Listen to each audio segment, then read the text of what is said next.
नमस्कार दोस्तों।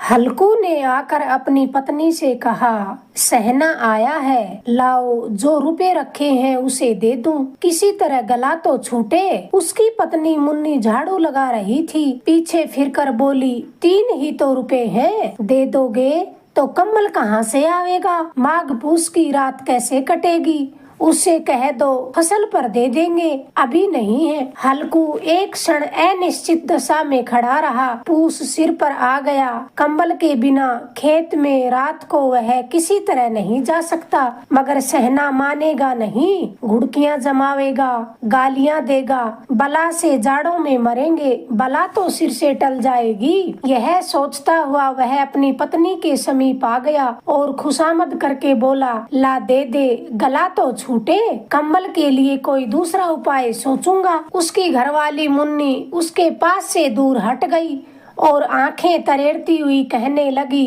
कर चुके तुम दूसरा उपाय, जरा सुनूं तो, कौन सा दूसरा उपाय करोगे, कोई खैरात में तो कंबल देगा नहीं, न जाने कितनी बाकी है जो किसी तरह चुकाने में ही नहीं आती।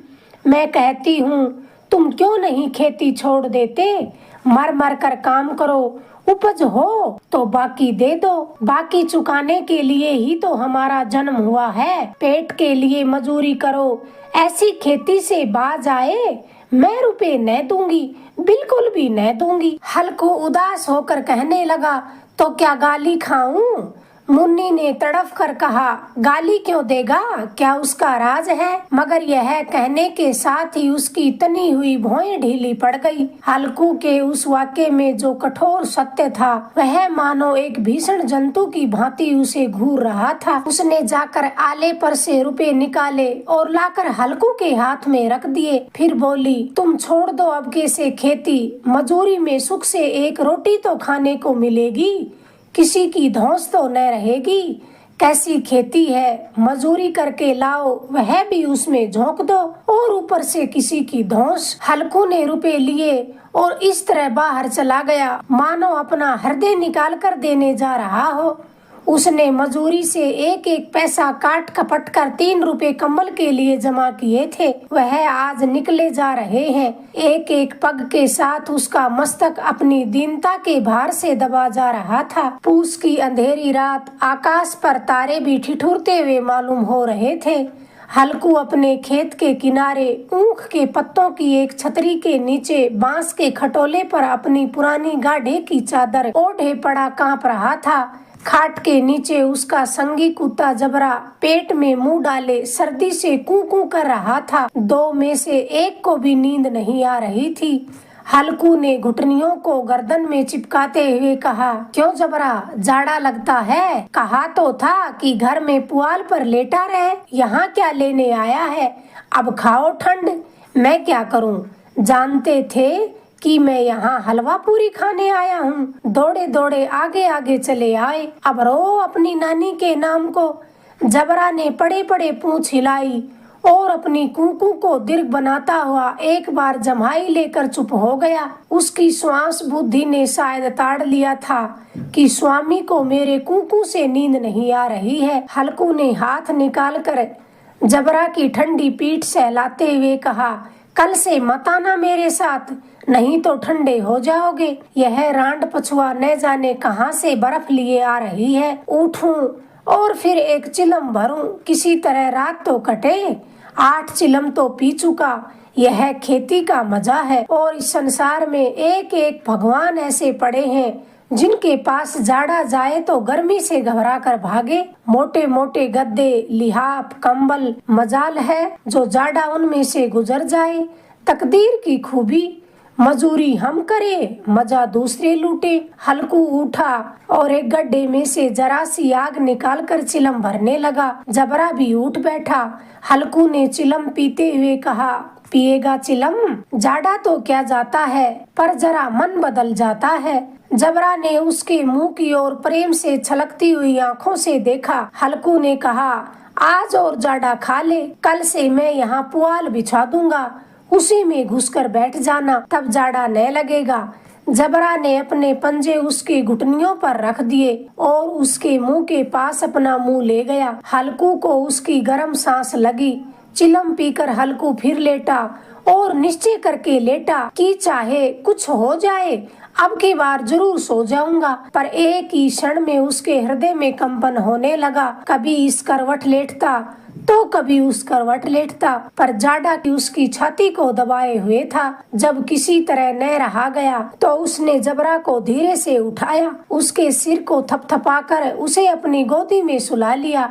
कुत्ते की देह से जाने कैसी दुर्गंध आ रही थी, पर वह उसे अपनी गोद में चिपकाए हुए ऐसे सुख का अनुभव कर रहा था जो इधर महीनों से उसे न मिला था। जबरा शायद यह समझ रहा था कि स्वर्ग यही है और हल्कू की पवित्र आत्मा में तो उस कुत्ते के प्रति घृणा की गंध तक न थी। अपने किसी अभिन्न मित्र या भाई को भी वह इतनी ही तत्परता से गले लगाता। वह अपनी दीनता से आहत न था जिसने आज उसे इस दशा में पहुंचा दिया। सहसा जबरा ने किसी जानवर की आहट पाई। इस विशेष आत्मीयता ने उसमें एक नई स्फूर्ति पैदा कर दी थी जो हवा के ठंडे झोंकों को तुच्छ समझती थी।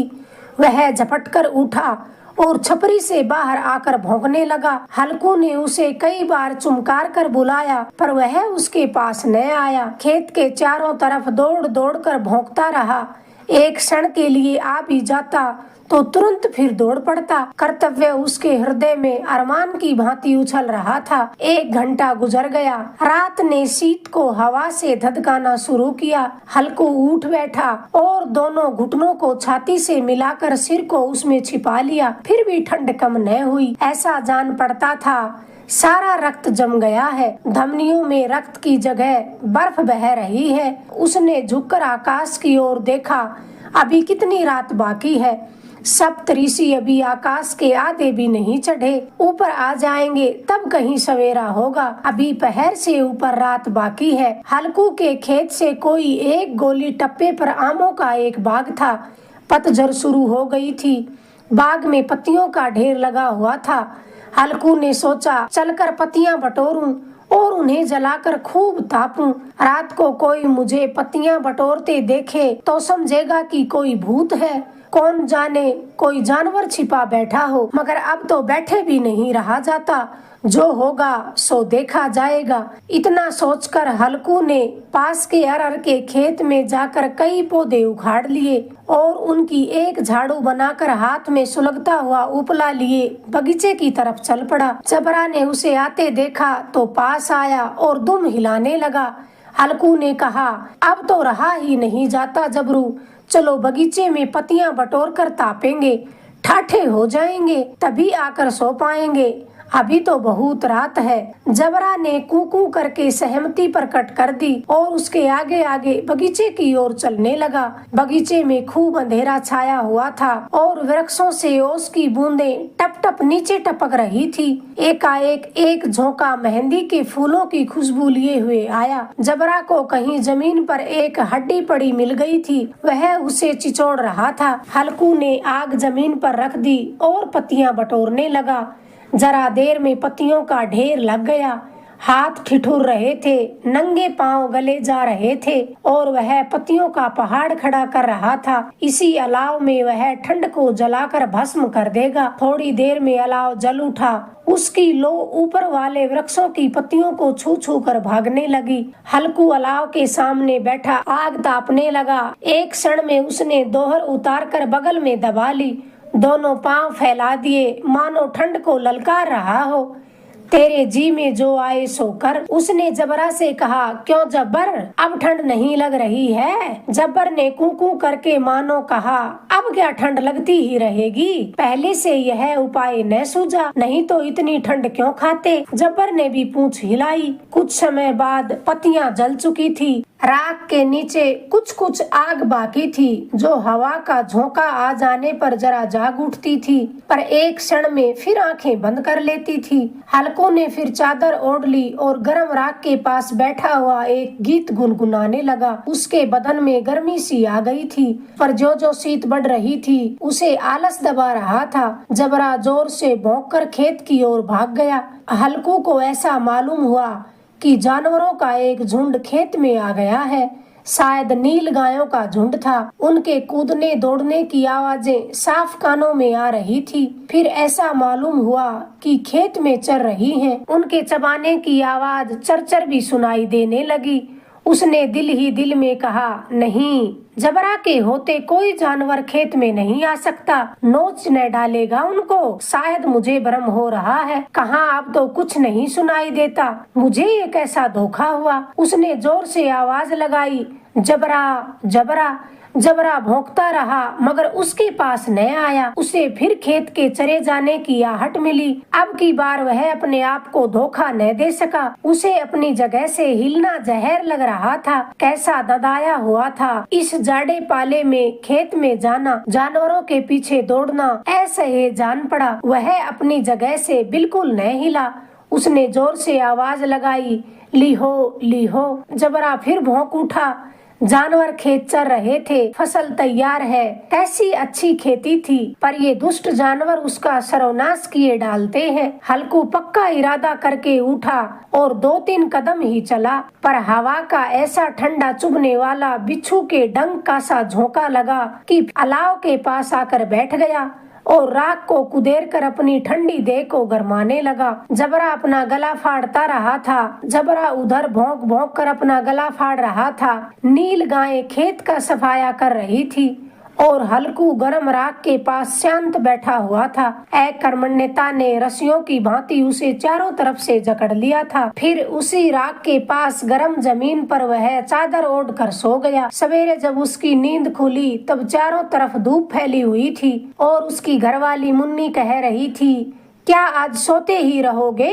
तुम तो यहाँ आकर रम गए और उधर सारा खेत चौपट हो गया। हल्कू ने उठकर कहा, क्या तुम खेत से होकर आ रही है? मुन्नी बोली, हाँ, सारे खेत का सत्यानाश हो गया। भला ऐसे भी कोई सोता है? तुम्हारा यहाँ मड़ैया डालने से क्या फायदा हुआ? हल्कू ने बहाना किया, मैं तो आज मरते मरते बचा हूँ। तुझे अपने खेत की पड़ी है। पेट में ऐसा दर्द हुआ कि मैं ही जानता हूँ। दोनों फिर खेत की मेड़ पर आ गए। देखा सारा खेत रौंदा पड़ा है और जबरा मंडैया के नीचे चित लेटा है, मानो प्राण ही न हो। दोनों खेत की दशा देख रहे थे।